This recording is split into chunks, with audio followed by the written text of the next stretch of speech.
Основной задачей гостехнадзора является надзор за техническим состоянием самоходных машин, прицепов к ним, независимо от их принадлежности и форм собственности, а также оборудования в агропромышленном комплексе в процессе использования в части обеспечения безопасности для здоровья людей и имущества, охраны окружающей среды.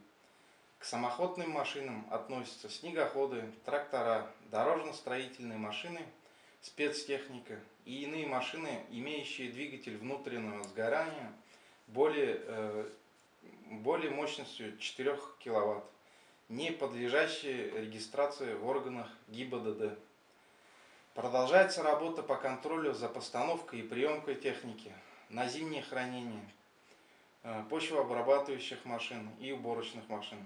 Данная работа совмещается с проверкой техники совместно со специалистами Управления сельского хозяйства и главой Азнакаевского района Шайдуллиным Марселем Зуфаровичем проводится объезд всех агропромышленных комплексов района.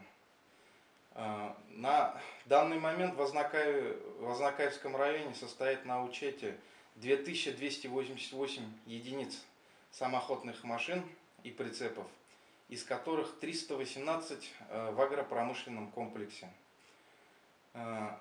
и 990